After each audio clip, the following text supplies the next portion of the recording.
notícias saberão que o Brasil passa dias muito difíceis, há muito tempo, e para muitas de nós as notícias às vezes são: morreram 50, 51, acho que foram 49. E o Benfica não passou desta vez.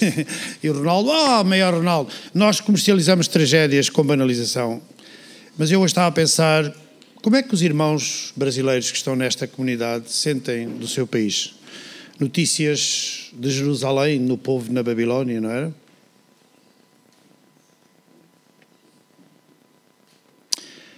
Talvez devíamos orar pelos irmãos do Brasil.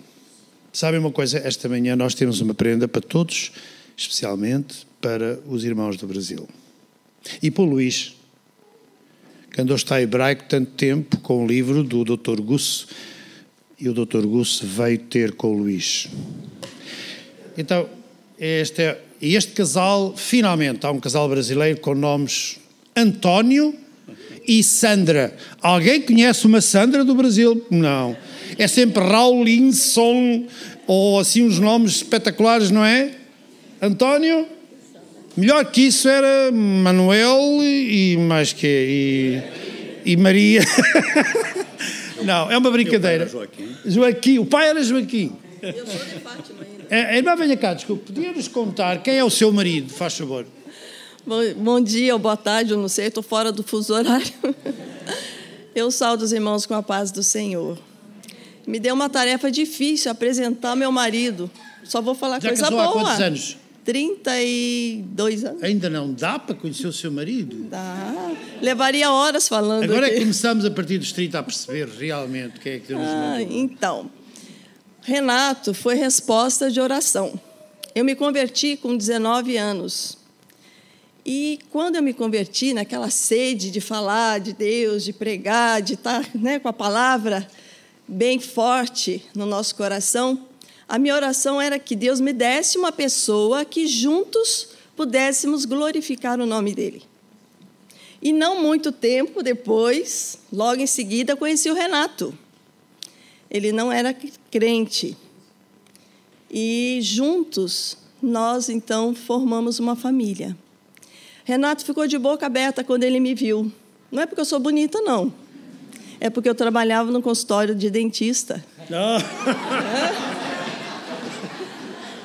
Ele ficou assim por horas, eu não sei porquê. Eu acho que esta foi a maior piada que eu já ouvi na igreja. Peço desculpa, pastor.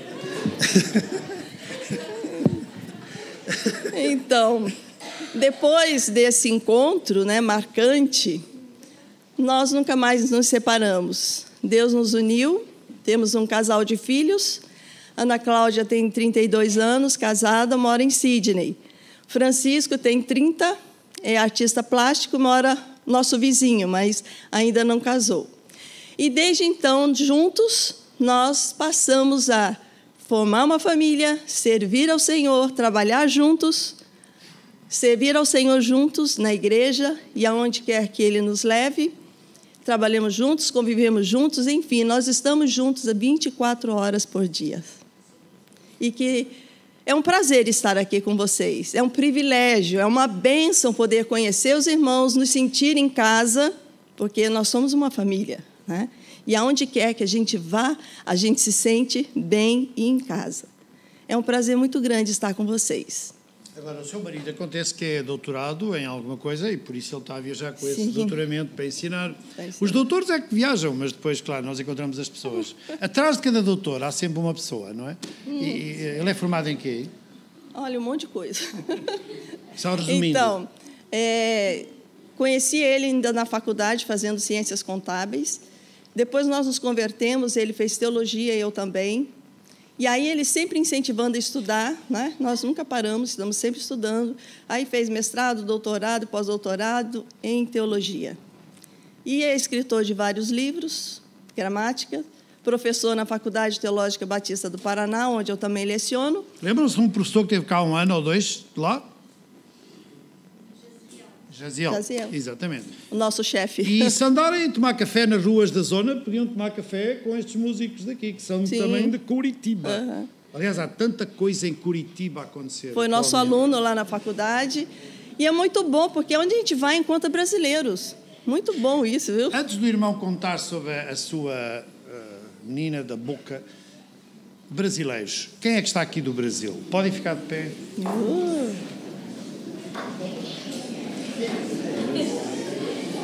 Viu? Falei que estamos em casa. Eu acho que eu ia pedir aos africanos e aos europeus para batermos uma grande salva de palmas aos irmãos do Brasil.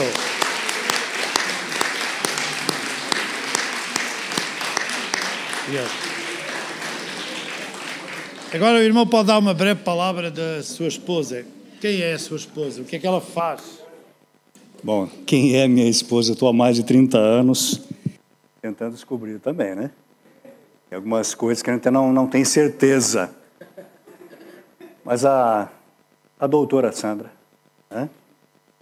Eu conheço então desde quando ela tinha 17 aninhos de idade, que eu fiquei de boca aberta diante daquela... Não foi só porque estava no dentista. Foi realmente porque ela de trancinhas é uma coisa assim maravilhosa. E nós nos conhecemos então nessa idade, ela com 17, eu com 21, e casamos quando eu tinha 24 e ela tinha 20 anos de idade. Então estamos desta idade, estamos juntos, trabalhando na obra de Deus, e ela sempre se mostrou realmente uma pessoa cristã, convicta, pronta para trabalhar, e assim como Deus nos trouxe aqui para Portugal, já nos levou para muitos lugares, e começamos com trabalho em favelas no Brasil também, lugares muito carentes, sempre junto com o povo de forma geral. É a companheira de todas as horas. Como ela já disse, ela fez seminário, fez pedagogia, né, faculdade de pedagogia, depois ela fez mestrado em educação e aí também fez doutorado em teologia e educação. A doutora Sandra tem lecionado desde 1993 nas faculdades batistas. Eu leciono desde 90 e ela desde 93. Estamos juntos aí nesta luta. Ok? Eu nunca sei o que é que faço quando me pedem para fazer uma coisa, porque eu creio que Deus criou o mundo e continua a mantê-lo, e nomeadamente a redenção estimula a nossa criatividade. Agora a pergunta é o seguinte: eu vou pedir aos brasileiros para ficarem de pé e vou pedir ao pastor Sabino, que também não sabe disto, para vir à frente e orar pelo Brasil, orar por vós.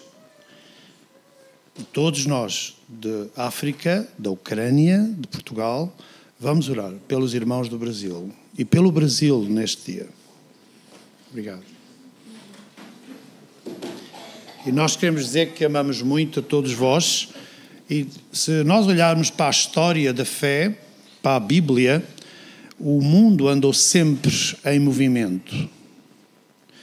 E muito do que se passa em missões aconteceu neste movimento de pessoas.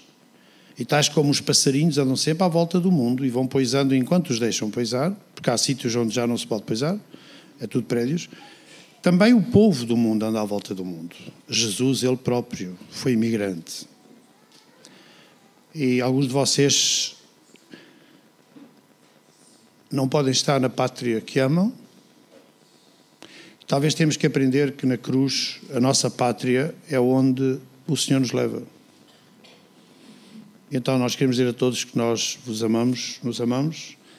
O Senhor está a fazer coisa em Portugal através dos imigrantes, porque os que lá estão talvez adormeceram. E hoje nós queremos orar por o Brasil. Obrigado. Senhor Deus, nós damos-te muitas graças pelos irmãos brasileiros, Senhor, que têm vindo até nós e tu os tens usado, Senhor, para testemunhar. Muitos portugueses têm-se convertido, Senhor, pelo testemunho destes irmãos que passam o oceano, mas que trazem a fé e que vão partilhando.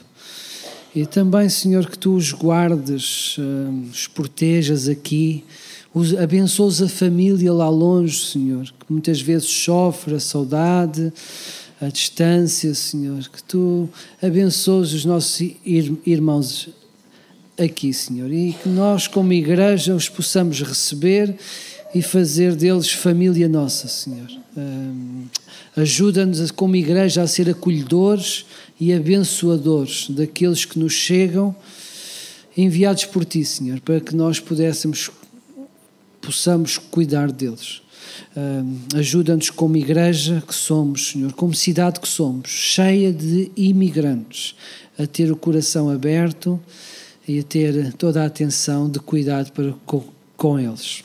E que Tu recebas a honra e a glória disto, Senhor. Também Te quero agradecer por este testemunho deste casal, Senhor, que tem como objetivo na vida servir-Te e o tem feito ao longo de todos estes anos, Senhor. Obrigado porque os tens abençoado e usado, e obrigado, Senhor, porque os fizeste chegar até aqui, Senhor. Que Tu os abençoes e os guardes sobre eles, resplandeças o Teu rosto, Senhor. Em Cristo nós oramos agradecidos. Amém. Amém. Muito obrigado. Obrigado. Tanto faz. Pode ser aqui mesmo, né?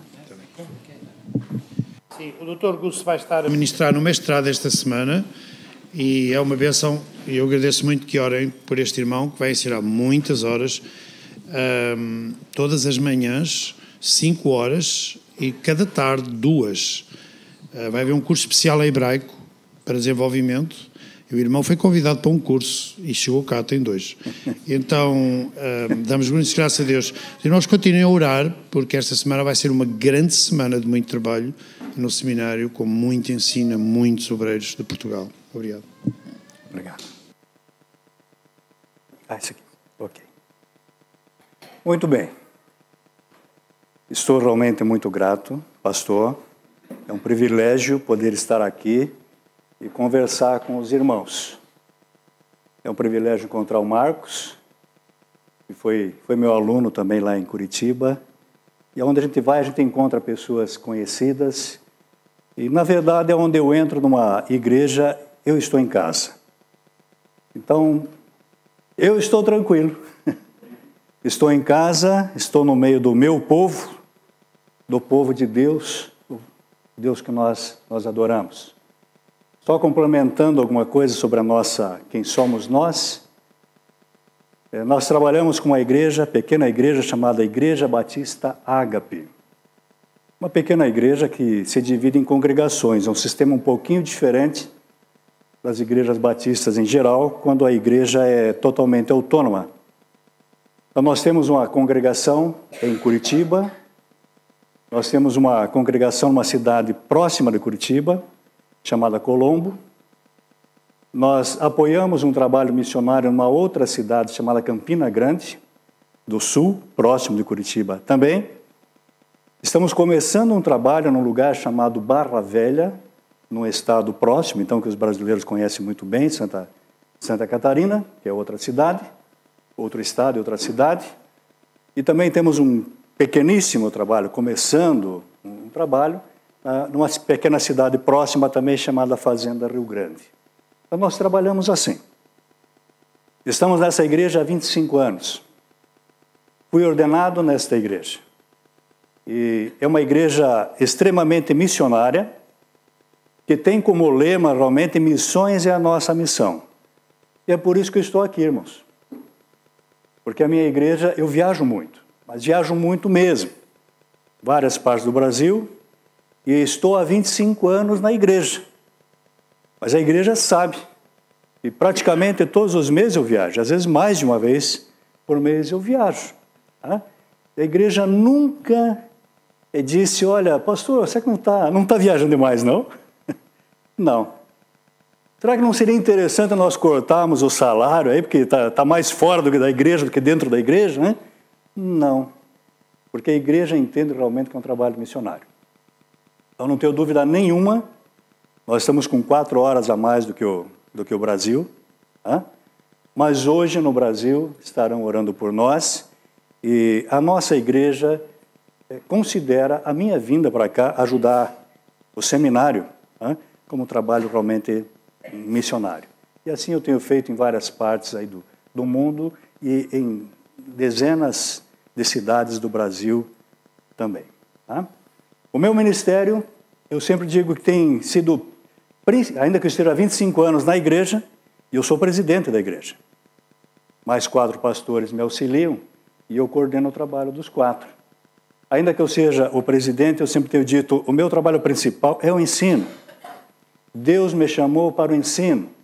Eu fui para o seminário para aprender, realmente para ensinar. Este era o meu desejo. Eu tinha até medo do título pastor. Conversando com o irmão Fernando hoje, ele disse, olha, eu fui chamado de pastor durante 7 anos. E eu disse, eu não sou pastor. E as pessoas pediam para que eu realizasse batismo, eu dizia, eu não posso realizar batismo, eu não sou pastor. Só funeral. Funeral pode. Não sei porquê, mas funeral pode. Casamento. Não, casamento não posso, eu não sou pastor. Até que depois de 7 anos de ser chamado de pastor, aconselhando, fazendo missões, né, pregando semanalmente, aí então chegou um momento que finalmente me convidaram para ser auxiliar nesta igreja. Disse, bom, auxiliar eu posso ser. E aí quando eu fui para o concílio, vários dos alunos, dos professores, dos pastores do concílio, na verdade tinham sido já meus alunos, porque eu era professor então no seminário. Mas o meu foco realmente é o ensino e é em especial a palavra de Deus. Quando me perguntam qual é a minha área, eu tenho sido tratado aqui desde que cheguei como da área do Antigo Testamento. A minha área não é Antigo Testamento. A minha área é Bíblia. Claro que eu comecei dando um foco no Antigo Testamento, isso lá nos anos 90. Eu comecei a dar uma atenção especial para o Antigo Testamento, me aprofundei um pouco mais no hebraico, mas logo percebi que só o hebraico não dava. Precisava também o grego. E Deus me deu esta habilidade pela sua graça e misericórdia. E eu comecei a trabalhar nessas áreas e acabou saindo aí uma gramática de hebraico que é usada, inclusive, aqui no seminário, né? E eu fiquei muito surpreso quando o diretor da Edições Vida Nova entregou e disse para mim, parabéns, saiu a primeira gramática hebraica escrita por um brasileiro. Eu disse, eu não sabia disso. Graça e misericórdia de Deus. Mas eu fui também trabalhando mais um pouco e preparei uma gramática de grego também. Então eu tenho a gramática de grego e uma gramática de hebraico. E mais alguns livros sempre voltados para a Bíblia. Então, no momento, são 22 livros que estão publicados. E eu trabalho em muitas coisas ao mesmo tempo, irmãos. Então, tem mais uns 15 aí em preparo. E eu quero deixar realmente para o povo de Deus e sempre voltado para explicar melhor a Bíblia. Sabe por quê? Porque eu confio realmente no poder de transformação da Bíblia. Porque eu comecei a ler a Bíblia para encontrar erros na Bíblia. É muita presunção. É muita presunção. Mas eu queria encontrar erros na Bíblia. Porque eu via alguém com uma Bíblia debaixo do braço, lá no Brasil, e eu pensava assim, este coitado deve ser analfabeto. Nem ler sabe e anda com a Bíblia debaixo do braço. E eu comecei a ler para achar erros. E quanto mais eu fui lendo, né? E Deus foi me orientando, e de repente me colocou a Sandra na vida, recém-convertida, quando eu a conheci, recém-convertida, e Deus foi falando, eu fui lendo a Bíblia, e é claro, cheguei à bela conclusão, o errado era eu e não a Bíblia, né? Tal seria que fosse o contrário. E aí me joguei de cabeça, realmente, eu digo assim, eu amo essa palavra. E eu sei do poder dela. Eu tenho distribuído muitas Bíblias. Nós temos um ministério, distribuímos Bíblias. E Deus tem aberto algumas coisas, algumas portas que eu fico assim simplesmente maravilhado.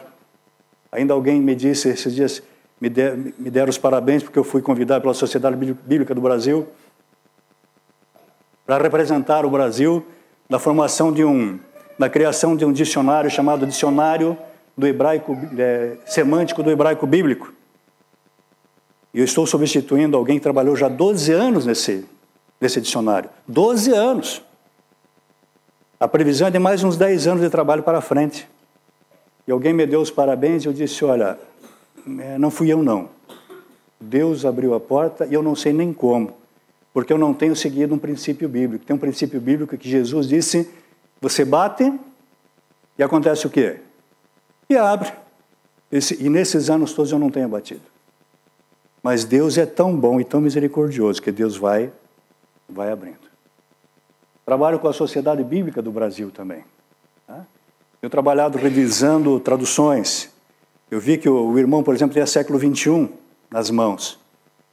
Eu trabalhei na revisão final de algumas partes da século XXI. Acabou de sair uma Bíblia chamada Almeida Atualizada, revista e atualizada, a nova revista atualizada. Não sei se já chegou aqui ou não. Saiu agora. Então eu revisei o livro de João e revisei Salmos de 1 até o 23. É um trabalho de toda a Bíblia, traduzida palavrinha por palavrinha, de Edson Francisco. Deus me deu o privilégio de ler todo o texto hebraico e conferir o texto hebraico dele e dar uma posição sobre isso também. Então Deus tem me usado nisso. Por quê? Porque eu tenho devotado tempo realmente à palavra de Deus. Eu sei que não tenho muito tempo, pastor. Se eu não me engano, aqui são 15 minutos mais. E até 1 hora. É isso? Não, mas eu vou ficar dentro. Tá? Eu vou ficar dentro. Mas eu peço que abram rapidinho lá no Salmo 119. Então vamos pegar um salmo pequenininho, por causa do tempo. O Salmo 119, por gentileza. E eu quero ler do 97 ao 104. Porque eu quero fazer minhas as palavras do salmista, que diz assim, do 119, 97 a 104. Todos encontraram? Salmo 119, 97 a 104, diz assim: Como amo a tua lei, ela é minha meditação o dia todo. Teu mandamento me faz mais sábio do que meus inimigos, pois está sempre comigo. Tenho mais entendimento do que todos os meus mestres, porque teus testemunhos são a minha meditação. Sou mais instruído do que os anciãos, pois tenho guardado teus preceitos. Desvio os pés de todo caminho mau, a fim de obedecer à tua palavra. Não me afasto das tuas ordenanças, pois és tu que me instruis. Como tuas palavras são doces ao meu paladar, mais doces do que o mel em minha boca. Por meio dos teus preceitos alcanço entendimento, pois rejeito toda vereda de falsidade. Oremos ainda, meu Deus, pedimos a tua graça para esses minutos de meditação na tua palavra, em nome de Jesus. Amém. Meus irmãos, este salmo, eu já vi vários salmos foram lidos hoje aqui, e agora vem mais um salmo. Este salmo é uma declaração de amor à palavra de Deus. E eu quero com vocês realmente fazer isso. Declarar o meu amor diante de vocês, o meu amor à palavra de Deus. Como se diz o salmista, como eu amo a tua palavra. Por quê? Porque a palavra de Deus ela tem poder, a palavra de Deus transforma, a palavra de Deus é quem nos mostra o caminho da salvação, a palavra de Deus é que nos mostra aí aquilo que sabemos a respeito de Jesus.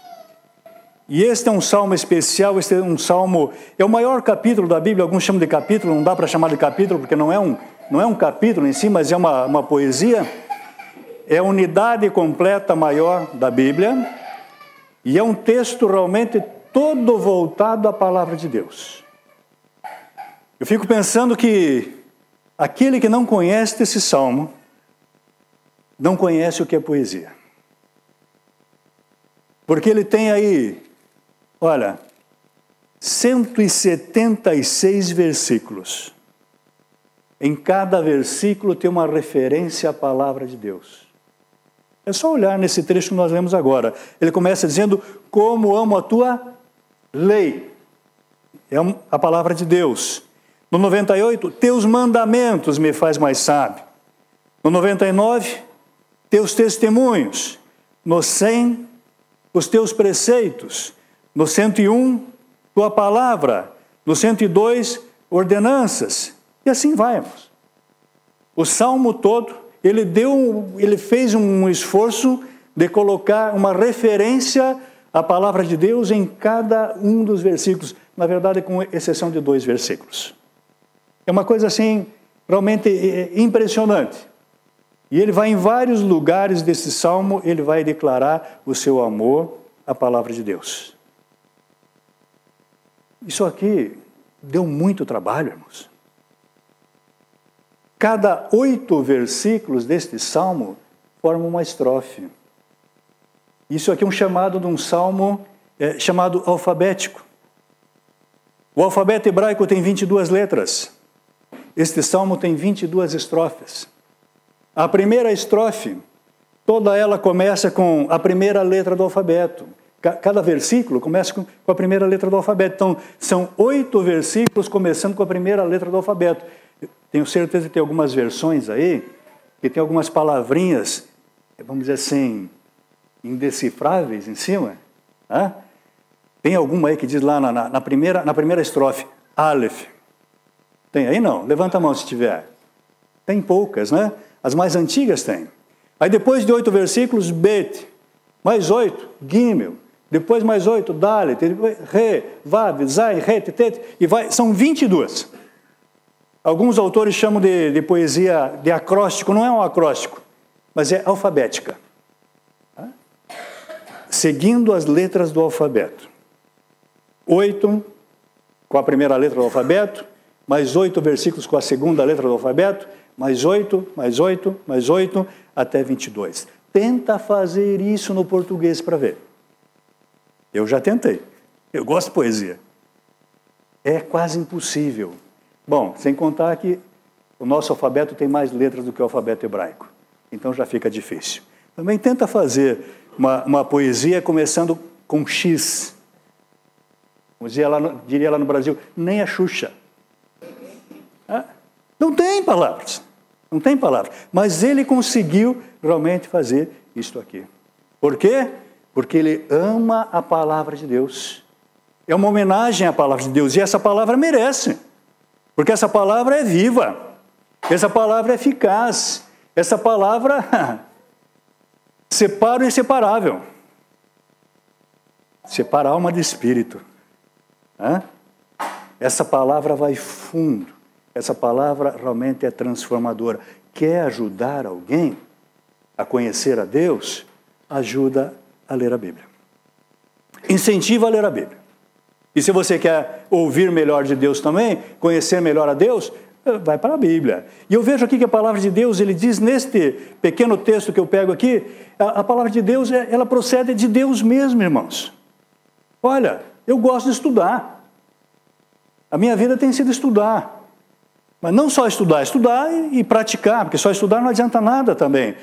Inclusive, eu digo muito para os alunos, olha, se nós formos primeiro estudar para depois trabalhar na obra de Deus, eu já estou indo para os 60, não tinha começado ainda.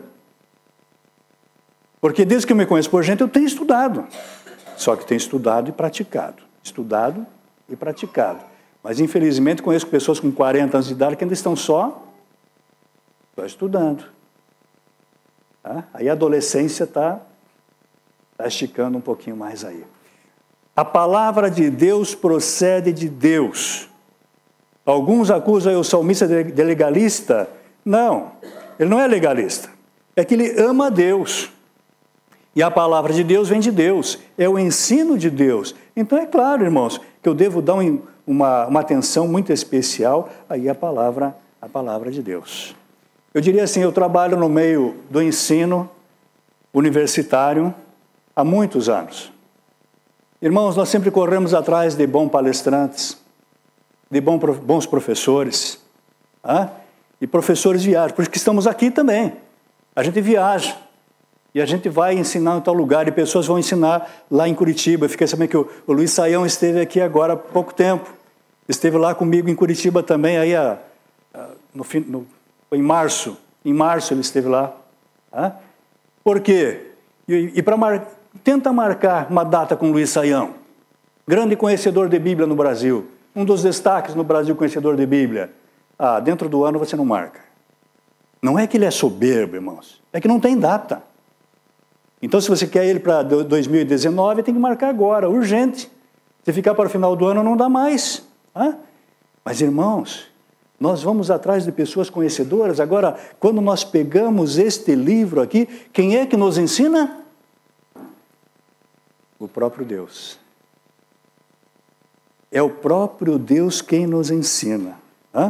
O versículo 102 vai dizer lá: não me afasto das tuas ordenanças, pois é tu que me instruis. O próprio Deus nos ensina por meio desta palavra. A Bíblia, então, não é importante só pela sua antiguidade, pela sua beleza literária, por ser o livro mais vendido do mundo, e é. Sociedade Bíblica do Brasil, no ano passado, vendeu mais de 8 milhões de Bíblias só o ano passado. Me aponte um livro que já vendeu isso na sua vida. E o ano anterior vendeu 7 milhões e pouco. E o anterior ainda 6 e pouco, quase 7. É um livro mais traduzido, irmãos. Mais de 2.000 línguas traduzido. E às vezes eu encontro pessoas viajando, e nós vamos falando sobre literatura, que eu gosto de literatura também, e ele cita alguns clássicos, às vezes cita livros que quase ninguém lê, mas são clássicos. Cita Camões. Vai ler Camões para ver. Tem que ler com o dicionário, né? Do lado. Mas é uma delícia. Aí de repente eu pergunto: já leu a Bíblia? Eu dei uma olhada. Dei uma olhada. No livro mais vendido de todos os tempos, que só no Brasil, ano passado, vendeu 8 milhões. Você só deu... Só a Sociedade Bíblica, porque tem outras editoras. Você só conhece mais ou menos. É o próprio Deus quem nos ensina por meio da Bíblia. Vale a pena realmente investir tempo lendo a palavra de Deus. Irmãos, eu diria sim. Eu também trabalho com liderança. E eu faço, quando eu dou aulas de liderança, eu peço que as pessoas façam o seu horário. Normalmente a pessoa faz o horário da semana, lá no horário do dia, e o aluno chega no outro dia e diz assim: pastor, não cabe tudo. Nós sempre temos mais para fazer do que dá para fazer. Eu digo: bom, se não cabe tudo, faz o quê? Alguma coisa vai ter que ficar fora. Aí você põe no teu horário aquilo que é prioridade. O teu momento de leitura diária está nas prioridades? Não dá tempo. Bom, se não dá tempo é porque não tem prioridade. E se você não está dando prioridade, eu quero dizer para você que você está dispensando o melhor professor que pode existir para a tua vida. Põe num momento que você possa realmente fazer a leitura. A palavra de Deus procede de Deus mesmo. Vejo aqui também, irmãos, nesse texto, que a palavra de Deus, ela nos conduz por bons caminhos. Como diz lá no 101, desvia os pés de todo caminho mau, a fim de obedecer a sua palavra. Então não encontramos na Bíblia meio termo. Ou nós estamos em bons caminhos ou estamos em maus caminhos. Não estamos no meio termo, não tem como. Não estou nem lá nem cá. A palavra de Deus ou é isto ou é aquilo. Ou você está em bons caminhos ou está em maus caminhos. Se nós seguirmos aquilo que ela nos ensina, estamos nos bons caminhos. Quando não estamos nos caminhos da Bíblia, nós estamos nos maus caminhos. Estamos em caminhos perigosos. E quando a Bíblia diz não faça, você não deve fazer. E quando a Bíblia diz faça, é melhor para você fazer. Isso não é melhor para Deus, porque Deus não precisa de mim nem de você. Isso é melhor para você mesmo, irmão. Isso está aqui na palavra. Então ela nos conduz por bons caminhos. E muitos andam arrependidos, sabe por quê? Porque Deus disse, faça isso, mas ele fez outra coisa. Depois as consequências vêm, e aí ele olha para trás e fica arrependido. Quantos não andam arrependidos porque não fizeram aquilo que a palavra realmente está dizendo? Ela nos conduz por bons caminhos. O salmista diz no 101, desvie os pés de todo o caminho mau, a fim de obedecer a tua palavra. Quem observar a palavra de Deus, tem que retê-la. Quem retê-la andará por bons caminhos, pois desviará os seus pés dos caminhos que forem maus. Quer andar por caminho bom? Está aqui. Gostaria que o mundo andasse por bons caminhos? ensina este livro aqui. Meus irmãos, a minha vida tem sido ensinar este livro. Uma pena que eu olho para ele e digo, é tanta coisa. Uma vida só é pouco. Mas nós vamos deixando outras pessoas no nosso lugar e elas vão ensinando também. Talvez um pouco deste amor da Bíblia, o irmão Fernando citou ontem, um ex-professor, que eu trabalhei com ele, Keith Rogers. Talvez um pouco deste amor eu peguei dele. Ele foi quem me ensinou como dar aulas. As primeiras aulas ele me deu um plano de ensino. Ó, esta matéria deve ser dada assim. E ele passou para mim talvez este amor também. Desde que eu conheço a palavra de Deus, eu tenho amado cada vez mais esta palavra. Vejo aqui, meus irmãos, que a palavra de Deus, ela nos faz sábios. Alguém aí quer ser sábio? Ó, quem não quer ser sábio? É só um tolo. Todos nós queremos ser sábios. A palavra de Deus nos faz sábios. Olha o que diz o 104. Por meio dos teus preceitos alcanço entendimento, pois rejeito toda vereda de falsidade. Olha o que diz o 98. Teu mandamento me faz mais sábio do que meus inimigos, pois estás sempre comigo. Nos faz mais sábio que os nossos inimigos. E como existem inimigos do povo de Deus. Como existem, irmãos. No Brasil, nós hoje temos aí a mídia é inimiga declarada do povo de Deus. Quando aparece alguém representando um religioso, um cristão evangélico na televisão, é de forma assim para zombar. Eu lembro em jornal, sendo entrevistado, candidata a presidente, sendo entrevistada, e alguém, o entrevistador, mais preocupado com a posição dela a respeito da Bíblia do que a respeito de administração, economia, política internacional. O que ela queria saber é o seguinte: você vai orar antes de tomar decisões, quando estiver no poder? E se diz sim, é visto de forma negativa. Eu viria totalmente positiva. Irmãos, nós temos inimigos poderosos, mas Deus, a palavra de Deus nos faz sábios para enfrentarmos aí os nossos inimigos. É claro que temos inimigos espirituais também, com certeza. A vida espiritual é claríssima na Bíblia e nós sabemos disso. Começa a enfatizar aqui na igreja, vamos evangelizar o povo dessa cidade. Tenho certeza, vocês vão ter dificuldades, e certamente estão tendo. Por quê? Porque há uma luta espiritual no nosso meio. Forças espirituais que vão querer desviar. Temos inimigos, diria assim, nós mesmos somos nossos inimigos. E a Bíblia ensina a lidar conosco mesmo. Eu acho muito interessante aquele salmo que diz, porque estás abatido, ó minha alma? Por que te perturbas dentro de mim?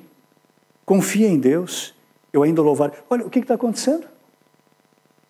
O salmista dando uma bronca nele mesmo, o salmista brigando com ele mesmo. Por quê? Ele tem um inimigo dentro dele. E Paulo vai falar disso também, irmãos. E nós temos uma luta interior, e eu sinto em dizer para vocês, isso aqui vai até o fim. O bem que eu quero fazer, não faço. O mal que eu não quero, quando eu vi, já fiz, né? É só comigo que acontece isso ou com vocês também? Comigo e com vocês. Nós somos gente.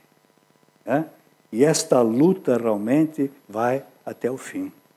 A tal ponto que alguém disse que essa citação de Martinho Lutero disse então, eu tenho um grande inimigo. Ele se chama Martinho Lutero. E eu penso, eu tenho um grande inimigo. Ele se chama Antônio Ranato. E eu tenho que lutar com ele todos os dias. E dizer, é por aqui, meu amigo. Olha o que a palavra está dizendo. Mas a minha vontade é fazer isso. Mas a palavra de Deus diz isso. E eu vou fazer realmente aquilo que a palavra me diz. E ela nos faz também mais sábios do que os mestres. E eu gosto muito dos mestres, Mas a palavra diz aqui no 99, tenho mais entendimento do que todos os meus mestres, porque teus testemunhos são minha meditação. Que sabedoria tem no homem se ele realmente não anda segundo a palavra de Deus? O que é o princípio de toda a sabedoria? Está na Bíblia, né, irmãos? O temor do Senhor é o princípio de toda a sabedoria. O que dizer de uma pessoa com grande conhecimento, mas não teme o Senhor? É sábio? Quanta tolice. Olhar para esse universo e dizer, surgiu tudo por acaso. Não há um Criador. Sinceramente, irmãos, eu não consigo ver isso. E a palavra de Deus nos faz, então, mais sábio do que os próprios mestres. E ela nos faz mais sábio do que os idosos. Olha, meus irmãos, eu dou aula para a classe de adultos desde os meus 25 anos de idade. Não é porque eu estou chegando nos 60. Eu sempre valorizei o idoso. Infelizmente, no Brasil, pelo menos, muito tempo o idoso ficou de lado. Parece que depois não é idoso, depois dos 40 já está, depois dos 40, já está ficando de lado. Já deu o que tinha que dar. Mas a Bíblia, a palavra de Deus não é assim. A Bíblia, a palavra de Deus diz que no idoso está a sabedoria. Ele adquiriu com os anos aquilo que você vai passar, meu jovem. Ele já passou, ou nós já passamos, deixa eu me colocar junto agora, né? Nós já passamos, eu já sei no que vai dar esse negócio. E esse caminho vai te levar para uma situação difícil. E esse caminho vai te levar para uma situação boa. Vai por esse caminho. Mas o jovem diz, não, eu vou por aqui. Então vai. O idoso é símbolo de sabedoria. Mas a palavra de Deus diz que o ensino da palavra de Deus, a palavra de Deus nos faz mais sábios até mesmo do que os idosos. Porque o idoso que não teme ao Senhor também é um tolo, infelizmente. Pode ter o conhecimento da vida, mas não tem a verdadeira sabedoria. A palavra de Deus pode nos dar, então, mais sabedoria, até mesmo do que é adquirida pelos anos de experiência. Esta sabedoria, irmãos, só é encontrada na palavra de Deus. Leia essa palavra. E ainda eu diria assim, a palavra de Deus deve ser lida e aproveitada, sabe por quê? Porque é gostosa, é saborosa. Olha lá o que ele diz. Como tuas palavras são doces ao meu paladar. É o 103. Mais doces do que mel em minha boca. Talvez nós diríamos aqui, como são gostosas as tuas palavras, é melhor do que bacalhoada. Isso aqui é melhor do que os pastéis de Belém. Isso aqui, eu ontem tinha uma fila lá que eu fiquei... Aquilo é loucura, né, pastor? Aquilo é loucura, gente. Eu não cheguei a comer, porque a fila era muito grande. Mas eu fico pensando, eu desconfio que alguém come aquele pastel lá e sai voando. Porque para enfrentar uma fila daquela para comer o pastel de Belém, tem que ser muito bom esse negócio, irmão. Acho que vou ter que voltar lá um dia. Não é possível. Mas eu nem comi, mas eu diria, talvez diga assim, as tuas palavras são doces ao meu paladar, são mais doces do que mel em minha boca, as tuas palavras são melhores do que os pastéis de Belém. São maravilhosas. E às vezes algumas pessoas acham que a palavra de Deus é pesada, é difícil, e não sabem que algumas coisas nós temos que ir aprendendo a comer também. E a palavra também é assim. Começa com o Novo Testamento, vai gostando, vai achando uma maravilha. E de repente você está achando coisas boas até mesmo em Levítico. Já leu Levítico? É um manual para o culto. Por isso que nós não gostamos muito, em especial o brasileiro. O brasileiro chega na sua casa o aparelho, primeiro ele monta todo o aparelho, depois, quem sabe, se não funcionou direito, ele vai dar uma olhada no manual. Ninguém lê manual. E é um manual para o culto. Mas de repente você encontra lá em Levítico, você encontra, sejam santos porque eu sou santo. Está lá, irmãos. 3 ou 4 vezes esta maravilha está lá. E de repente você vai encontrar um texto lá que Jesus vai dizer: amar ao próximo como a ti mesmo. Está em Levítico. É uma pedra preciosa que está lá no meio daquele manual para o culto lá da antiguidade. A palavra de Deus realmente é maravilhosa. Quero concluir já passei do horário, prometi aqui, já falei com o pastor. Passamos nossas as palavras do salmista: ó, como amo a tua lei. Ou para sermos mais abrangentes e não ficarmos só na parte da lei, né? Só do Pentateuco, dos 5 primeiros livros. Ó, como eu amo a tua palavra. É por meio desta palavra que Deus se revela de forma mais clara para nós. É por meio desta palavra que Deus revela o seu Filho Jesus Cristo para nós. É por meio desta palavra que Deus nos mostra o caminho que devemos andar. É por meio desta palavra que Ele nos mostra o caminho do sucesso. Nesta vida, irmãos, e na vida por vir. Então vamos estudar, vamos viver e vamos divulgar esta palavra. Porque ela não é outra coisa senão a mensagem de Deus para a humanidade. Que Deus abençoe vocês, irmãos, e que fiquem todos firmes nesta palavra transformadora. Pastor, muito obrigado. Eu passei alguns minutos prometendo que não ia passar. Mas brasileiro é assim mesmo, pastor. Não tem saída. Muito obrigado.